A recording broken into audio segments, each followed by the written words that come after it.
بسم اللہ الرحمن الرحیم۔ السلام علیکم، میں ہوں حسن شام ایک بہت ہی اہم ویلاگ کے ساتھ۔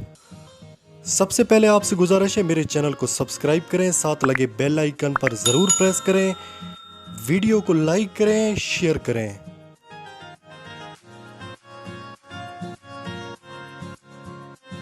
پچھلے 50 سالوں سے پیپلز پارٹی سندھ پر قابض ہے۔ اس دور جدید میں بھی سندھ میں وہی جہالت، وہی وڈیرہ شاہی، وہی ظلم و ستم۔ میں پہلے بھی ایک ویلاگ میں کہہ چکا ہوں کہ یہاں اپنے یا دوسروں کے حق میں آواز اٹھانے والے کو قطعاً برداشت نہیں کیا جاتا۔ صحافی ناظم جوکیوں کے ساتھ انہوں نے کتنا بڑا ظلم کیا، مگر کسی نے آواز نہیں اٹھائی۔ جو آواز اٹھاتا ہے اس کا یہی حشر کیا جاتا ہے۔ یہ طاقتور وڈیرے نہ وہاں کوئی سکول چلنے دیتے ہیں، نہ کوئی ہسپتال۔ تمام سرکاری افسران ان کے قبضے میں ہوتے ہیں۔ ان کے اعصاب پر آج بھی وہی خوف سوار ہے کہ کہیں ایک غریب کسان، ہاری مزدور کے بچے پڑھ لکھ کر ہمارے برابر نہ کھڑے ہو جائیں، کہیں عوام میں شعور بیدار نہ ہو جائے۔ یہ طاقتور لوگ آج بھی اسی وہم اور خوف میں مبتلا رہتے ہیں۔ کبھی آپ اندرون سندھ کا وزٹ کریں تو آپ کو اندازہ ہوگا کہ 50 سالوں میں صرف وہاں پر بھٹو زندہ ہے، باقی عوام زندہ ہو کر بھی زندہ نہیں ہے۔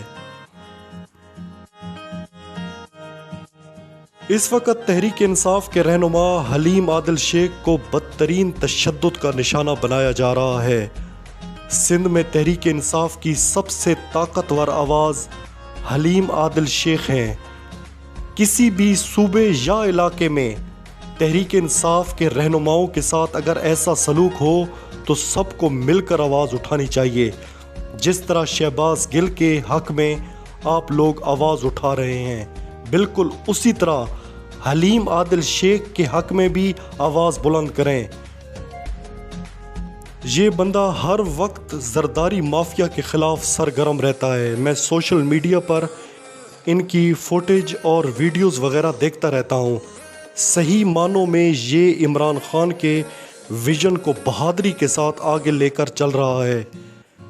میں حلیم عادل شیخ پر ظالمانہ تشدد کی سختی سے مذمت کرتا ہوں۔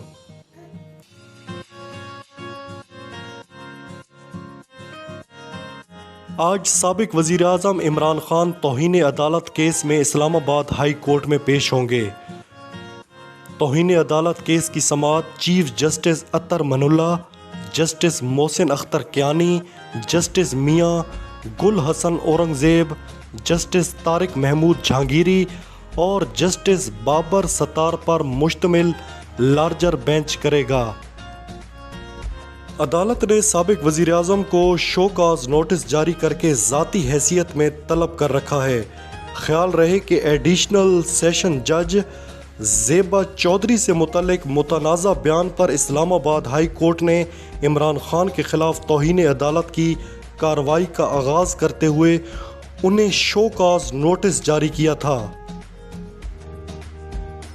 سابق وزیر اعظم نے اپنے جواب میں کہا ہے کہ وہ ججز کے احساسات کو مجروح کرنے پر یقین نہیں رکھتے۔ اگر یہ الفاظ غیر مناسب ہیں تو میں انہیں واپس لینے کے لیے تیار ہوں۔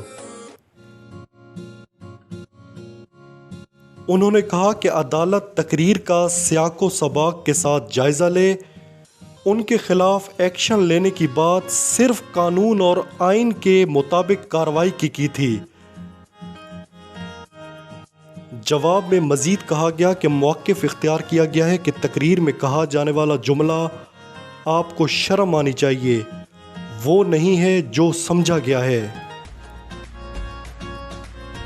انہوں نے کہا کہ میں قانون اور آئین پر یقین رکھتا ہوں، مگر میڈیا نے میرے جملے کو اس طرح پیش کیا جیسے میں قانون ہاتھ میں لے رہا ہوں۔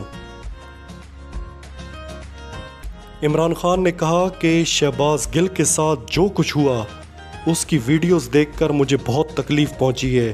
شہباز گل کے بنیادی انسانی حقوق کی خلاف ورزی انتہائی پریشان کن تھی۔ عمران خان نے واضح کیا کہ انصاف کی راہ میں آنے کا کوئی ارادہ نہیں تھا کیونکہ ریمانڈ کا حکم پہلے دیا جا چکا تھا۔ سابق وزیر اعظم عمران خان نے اقتدار میں آنے کا اشارہ دے دیا۔ کل ایک تقریب میں انہوں نے خطاب کرتے ہوئے کہا کہ ہم پہلی بار اقتدار میں آئے، ہمیں اتنا تجربہ نہیں تھا، اوپر سے معیشت کا برا حال تھا۔ اپوزیشن نے مجھے پہلے دن اسمبلی میں تقریر کرنے نہیں دی، پہلے ہی دن یہ میری حکومت کو گرانے کے چکروں میں تھے۔ ان کو اندازہ ہو چکا تھا کہ اب عمران خان ہمارا احتساب کرے گا، اسی لیے یہ خوف زدہ تھے۔ انہوں نے کہا کہ یہ 3.5 سال میری زندگی کا مشکل ترین دور تھا، مجھے ہر طرح سے بلیک میل کیا گیا تاکہ میں ان کو NRO دے دوں۔ اب جو پاکستان کے حالات ہیں، اگلی حکومت جو بھی آئے گی اس کے لیے بہت زیادہ چیلنجز ہوں گے، اسی لیے جو تیاری ہم نے 2018 سے پہلے نہیں کی تھی اب وہ ہم کریں گے۔ عمران خان نے شوکت ترین کی قیادت میں بڑی معاشی ٹیم تشکیل دے دی ہے۔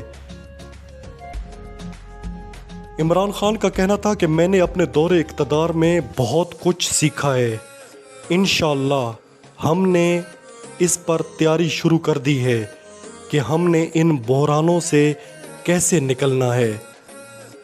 اب تک کے لیے اتنا ہی، اپنا خیال رکھیے گا، اللہ حافظ۔